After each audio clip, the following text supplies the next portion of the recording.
Hello, boys and girls. Mrs. Reeves here with our day 2 Making Meaning lesson. Yesterday, we read the story It's Mine by Leo Leone, and we talked about how Leo Leone is both the author and the illustrator. So, Leo Leone did both writing the words and drawing the pictures, which is a really big deal to be able to do both of those. Today, we're going to reread this story. And before we reread it, I want to talk a little bit about what kind of story or what genre this book is. And this book is what's called a fable. And in fables, there's usually animals, and the animals have human qualities. So they act like humans, they talk, they sometimes wear clothes, they do things that we do as humans. Now, the point of a fable is to teach you a lesson or share a message with you. And they use the animals to get the point across. So today, while I'm reading, I want you to think about what you think the lesson or message that the author Leo Leone was trying to share with us was. Also, halfway through our story, we're going to stop and do a think question. And then at the end, you're going to have 2 questions to answer on the template, and I'll kind of point those questions out to you as we're reading. So here's our story for day 2. It's Mine, author Leo Leone, and illustrator Leo Leone. In the middle of Rainbow Pond, there was a small island. Smooth pebbles lined its beaches, and it was covered with ferns and leafy weeds.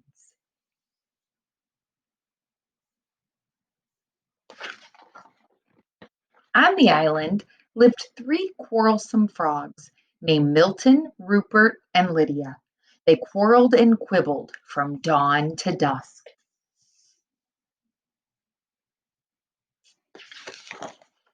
Stay out of the pond, yelled Milton.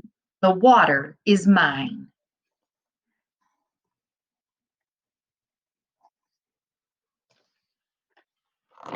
Get off the island, shouted Rupert.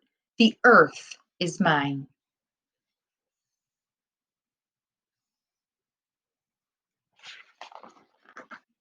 The air is mine, screamed Lydia as she leaped to catch a butterfly, and so it went.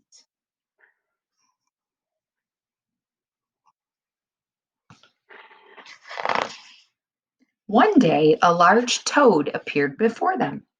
I live on the other side of the island, he said, but I can hear you shouting, It's mine, it's mine, it's mine, all day long. There is no peace because of your endless bickering. You can't go on like this. With that, the toad slowly turned around and hopped away through the weeds. And we're going to think about one of our questions that we're going to be answering, which is why did the toad visit Rupert, Milton, and Lydia? So why did that toad visit these 3 frogs? Think about what you heard in the story right here on this page, and that's going to be one of your questions you answer at the end. No sooner had he left than Milton ran off with a large worm. The others hopped after him. Worms are for everybody, they cried. But Milton croaked defiantly. Not this one, it's mine.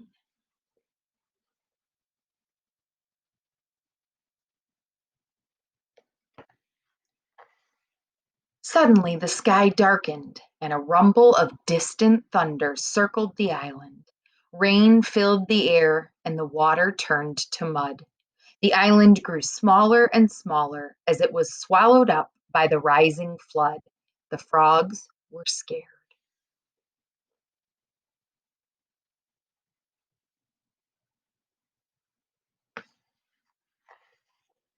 Desperately, they clung to the few slippery stones that still rose above the wild, dark water. But soon these too began to disappear.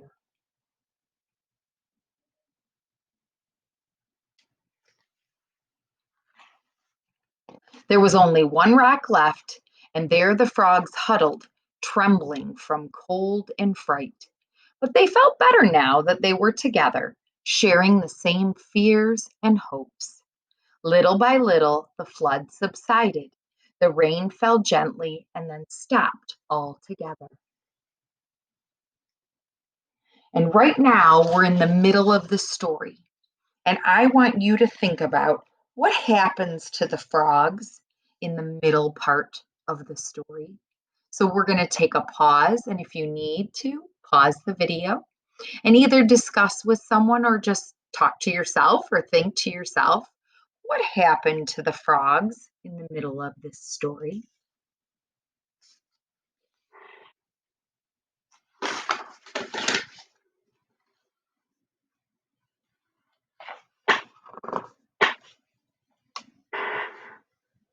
All right, we're back with the story. But look, the large rock that had saved them was no rock at all. You saved us, shouted the frogs when they recognized the toad.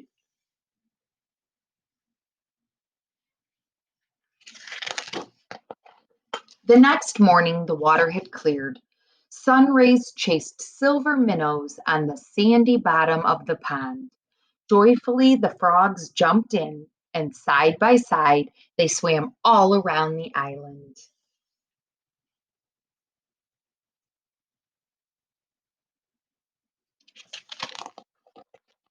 Together, they leaped after the swarms of butterflies that filled the air.